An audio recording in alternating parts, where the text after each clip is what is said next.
was wondering how far are we in sort of using these kinds of interactional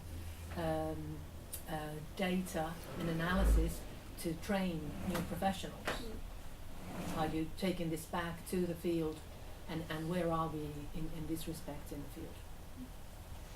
Yeah, I could give an answer for what our research group has done. We have sort of our idea is that if we could learn what kind of troubles occur in everyday conversations, in doing things together, and we also could look at how people with dementia, as well as professionals and spouses and children or whatever, how all these people deal with these troubles. So then if we could sort of find that out, then we could teach people. And so that's what we've been trying to do. We've been part in setting up what's in the Swedish context is called patient schools. So if you get a cancer diagnosis or diagnosis of schizophrenia, you will, as a patient, go through a pedagogical course, educational course, learning about your disease, how to live with it, and also you do it together with other patients with the same diagnosis, so you can sort of learn from each other, and patients who has lived with, say, cancer for 10 years come in and teach. So our idea was to set up the same kind of schools for people with dementia.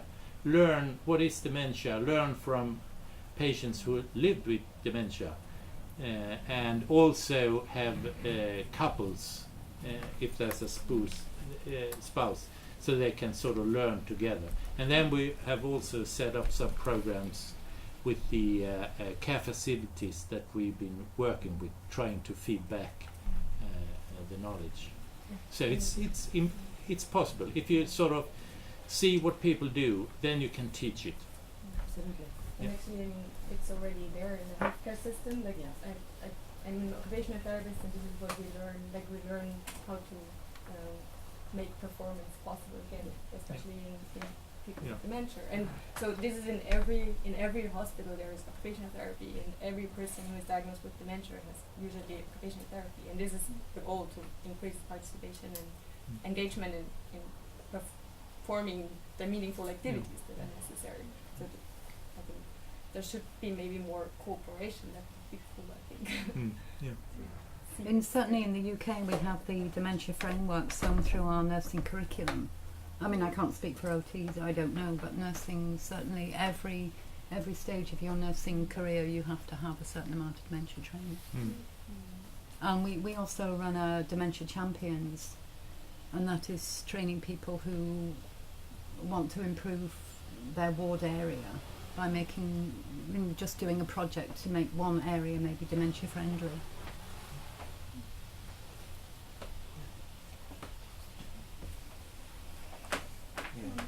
I have perhaps more than a question than a comment, because I have really no experiences in this area.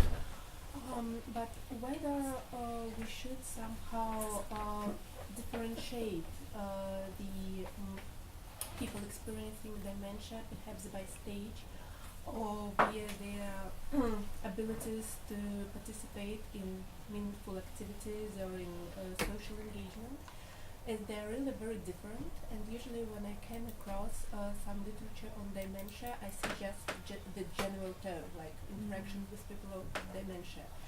And I have my own really not nice experience as a part of the educational program on Malta of the Institute of Age. We were introduced to care homes. And after that I decided I would never ever go to dementia studies, but nevertheless I had a conversation with a man in one of these homes, and I was wondering with all this conversation why he's here. Like his personality was, from my perspective, fully preserved, and he even made some political jokes on the last political events in Russia, so he was fully aware of the context, like in faraway country. And then a young girl came in and she smiled at her and asked from what university are you? And she smiled back and says, I'm not from the university, I'm your granddaughter. And I was like 100% sure I'm talking to an ordinary older man, like with own emotions and logic and his speak reserve. Then we were introduced to the building where the patients with the third stage of dementia was cared for. And that's a really shocking and difficult experience, and I'm not sure whether we can still think about personhood and citizenhood of these people. But usually in the literature we somehow address the participation of elderly, older with dementia, their abilities and the social context as a whole. So my question was whether we should differentiate them or it will be labeling that will cause dementiaism or like some form of ageism, as I really don't know. But from my perspective, I see they're really as diverse as the older people are. And isn't it we somehow miss something by putting them under the same umbrella? Usually it's Actually- divided between severe dementia, moderate dementia, and like cognitive impairment. But even these Yeah, are very questionable. Usually that's the research does it. Actually, that term already exists in the literature. That is called dementism. Dementia. So we already have this term from 1995 from the scholar named Stefan Post. So he discussed about this. This is the forgetfulness, the process of forgetfulness, and how how people, how we are treating them as a like when we categorize them as a group of forgetfulness. So this process he called as dementism. So, and one thing I'd like to say here, like most of the cases we are talking about the activities in these three articles. So what about the wording to them, like the word we are using to address them, the word or the language we are using to approach them? So do you have any idea, like when I was thinking about the connecting the ageism with this to deal with personal dementia, it looks like not only the activity, of course activity is an important thing to measure or to look at them. At the same time, I think the way we are interacting with them, the language we are using, the word we are using to address them, this is also important to understand how ageism or ageist approach is related to dementia care. Because, for example, when I was going through some literature, it looks like a very common term in hospital or care home services. They said this is a body without life. So they say this thing that this is only the existing body, so they don't have any life right now after diagnosed with dementia. So these are the terminologies or words that we are using to address them, which is, in my opinion, we can if we try to understand this process, we will get some sense of how ageism is also embedded in this process. True. Yeah. I mean, there are some studies on elder speak, which may relate to old to the whole gerontology, but like this may be rooted in the expectation somebody is cognitively impaired, so I have to speak slowly and loudly and clearly, for example, or also like paternalist language is quite explored in the literature, I think.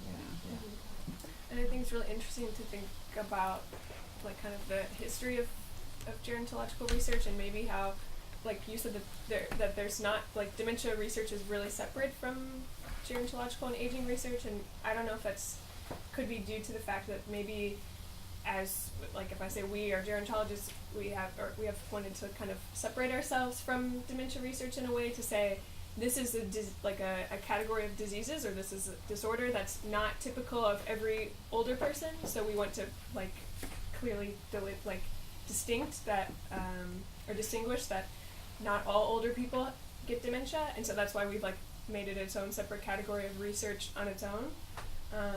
And then I wonder how then that has been kind of harmful to like perpetuating dementism maybe, and kind of touches on what Yvonne said yesterday about like it's really making it gerontological research exclusive to people who are like kind of able or like follow the normal aging process.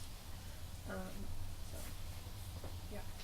Maybe it's also rooted to the formal understanding of medicine. There is the function, and then there is like the biology, and then there is the mental health or whatever, and that there is a separation between those two. And dementia was harder to capture. Maybe it was not so easy to see, not easy to measure, especially now. This has changed, but in former times, maybe this is where it comes from as well. Because also gerontology is not involving mental health or psychiatry, like the connection is still not very strong either. It's more and more, but it's in the last years recently.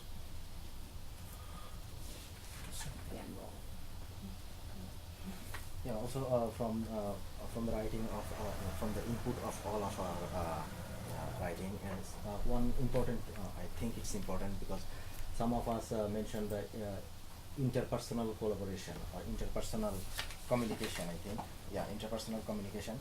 So how we can address this interpersonal communication in terms of dementia here? Do you have any opinion or any idea about this? Any of you? I don't know, because this. What's your Yeah. Yeah, I'll address interpersonal communication because that is one of the five subfields in communication science. Because when I was reading one of the paper and it talking about the interactions between people with dementia, and I was thinking there might be some conflicts between their power relations. Some might be like more powerful and they dominate the whole discussion, and some people will lose the chance to speak something, to lose the opportunities to practice their talkative skills. So I was thinking that might be also relates to the structure of communication networks, because there are different structures of communications. Like there might be communication with a circle, so people can talk like one by one, and also there are some structures with hierarchies, so you can say who is on the top of the power relations, especially in the interactions between people with dementia, and also interactions between people with and without dementia.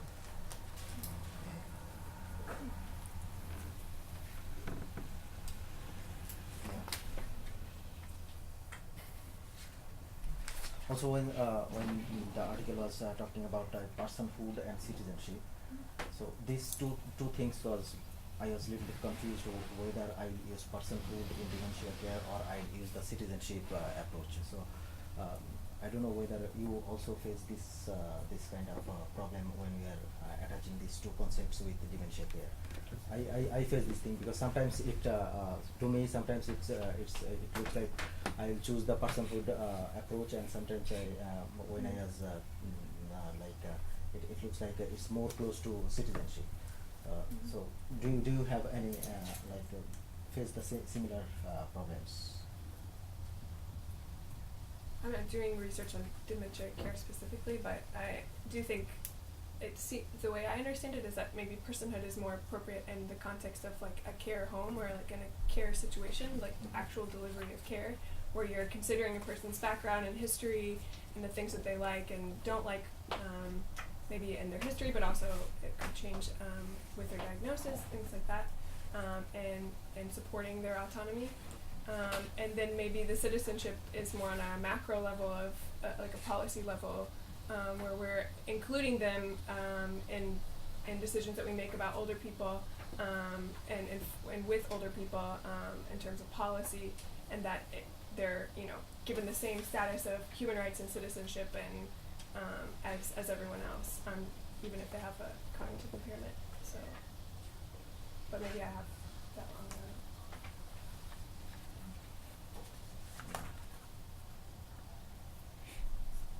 So any idea? Any additional thing?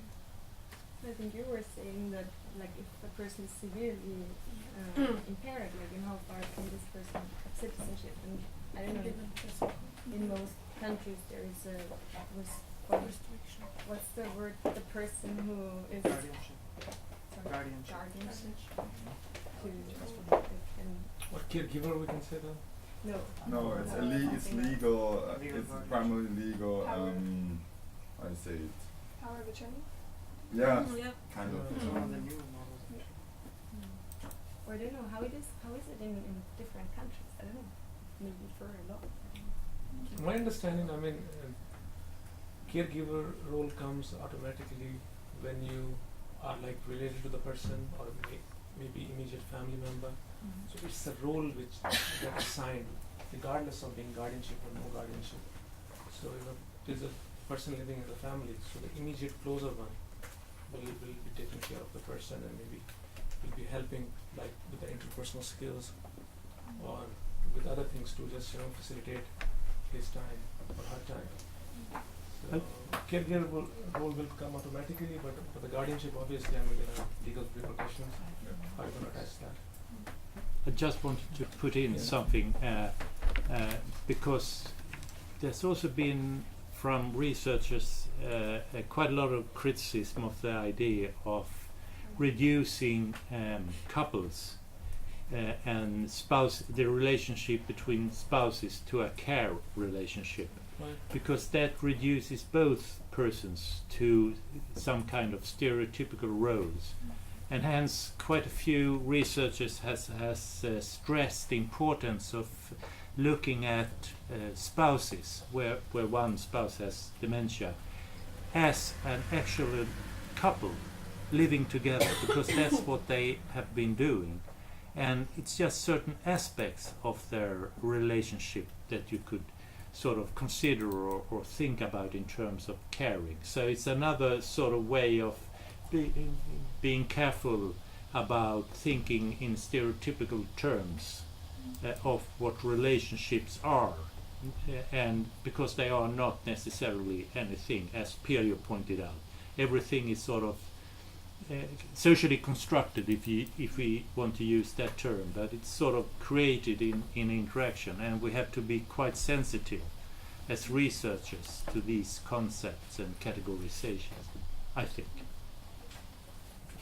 But maybe it's culturally very different. It is. And also in terms of guardianship or custodian, whatever you call this thing, there are a huge debates right now, because when it comes with the decision making, like the care decision making, it's sometimes it's like it's not only the decision from the caregivers, also the person with dementia, they can take their own decision, so they have this agency they can use.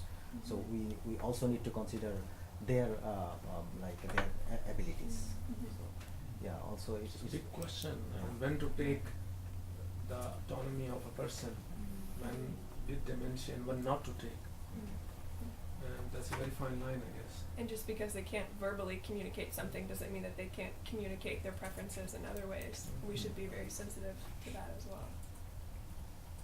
And the legal framework are quite different. I think Britain and Sweden are two extremes in the European context, because in Britain you have incompetency judgment, I think. So people with dementia could be, all their rights to legal decisions can be taken away in Britain. Not in Scotland, I think, but in England, sorry. While Sweden is the other extreme, where there's no restrictions at all, and relatives can't do anything on behalf of the person with dementia. So if you're in a late stage of dementia and need care home, the person with dementia need to make the application. So that's the other extreme. Right. Certainly in Scotland.